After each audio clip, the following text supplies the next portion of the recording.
Well, we're out here doing it. Everything is done. It is a beautiful day here in East Texas.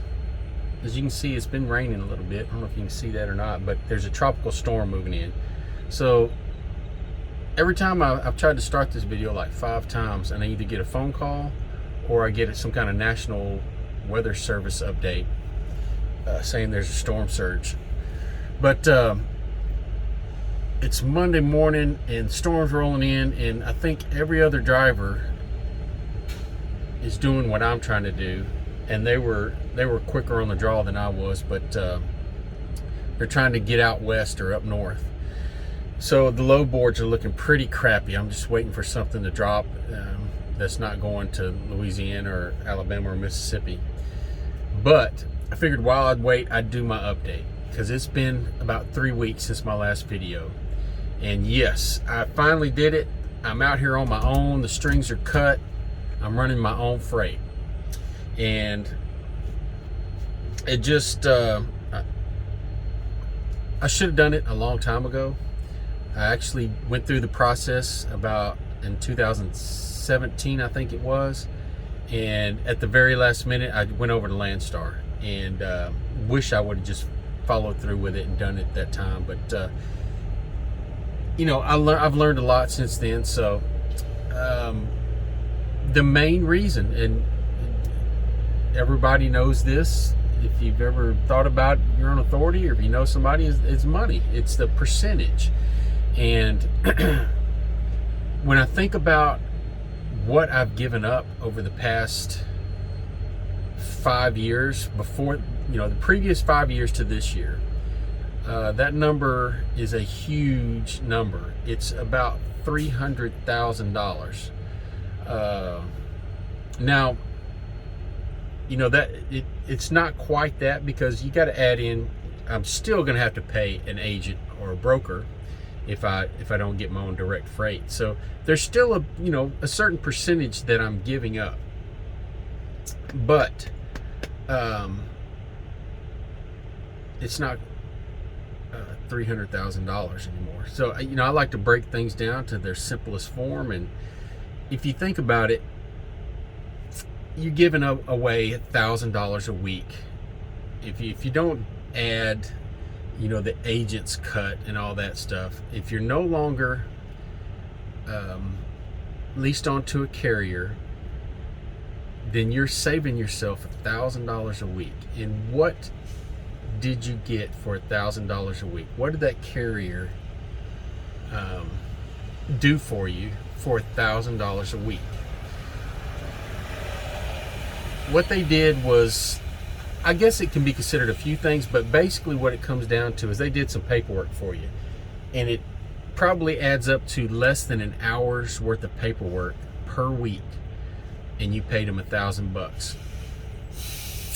So you could go out and hire yourself a private secretary, or hire anybody for that matter, and pay them far less than that, and they can do your paperwork and mow your yard and wash your car and wash your kids and all that good stuff.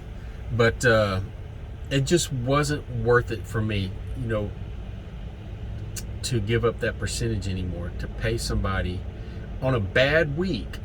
You're paying somebody basically $1,000 a week to do paperwork for you. So I bit the bullet. I went through the process. The hard, stressful part is over, and that it's behind me, and I'm out here running freight right now. So getting I'm not gonna lie, getting everything done is stressful, and it just takes a lot of patience and some time. Getting your MC number and your DOT number, that's the easy part. You're gonna pay somebody $600-700. They're gonna fill out some paperwork for you, and boom, 3 weeks later you got your MC number. That's the super easy part. Just everything that goes along with that to try to get yourself legal is the stressful part. Any little thing along the way could just trip you up, and might take days or weeks to accomplish something, and you have to sit and wait. But it went pretty smoothly for me, knock on wood, and I'm out here running freight. So that's all it comes down to, is keeping that percentage in my pocket. And of course, somebody wants to call in right now. We'll hang up on them. Hopefully it's not somebody with a good paying load. But yeah, so what would you, if somebody said they were going to pay you $1,000 a week to do an hour's worth of paperwork, would you do it? You know, it comes down to a little bit more than that. There's some, you know, stress you've got to take on, but $1,000 a week to do some paperwork.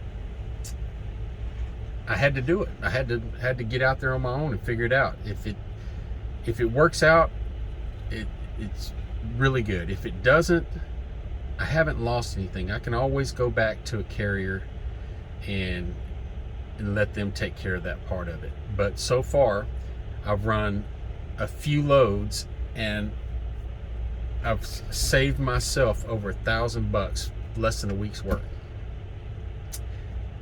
So there you go. There are a lot of points to argue to this, so I know I'm going to get lots of comments on this, but you know, when you're signed on to a company, I'll take Landstar since I was there. Mercer's the same way. You're giving up 27%. I think that's what it was, 27%. Anyway, around that. Part of that goes to an agent. So, you know, even at this stage when I'm on my own authority, I'm still giving up that percentage. It's very difficult to get around that unless you find your own direct freight. So you're still going to have to pay that. Factoring, I went ahead and bit the bullet and said I'm going to factor, just to let somebody else take care of the invoices and take care of collecting. And I've already been through it in just these few short runs that I've already made. I've already seen where that I paid for itself. So yeah, there's a lot more stress to it until you get yourself organized. But you know, I think for me it's going to be worth it. And I will definitely start, you know, I know it's been a few weeks since the last video, but I will definitely start updating you guys more often now that I'm out here and I've got all the hard work done.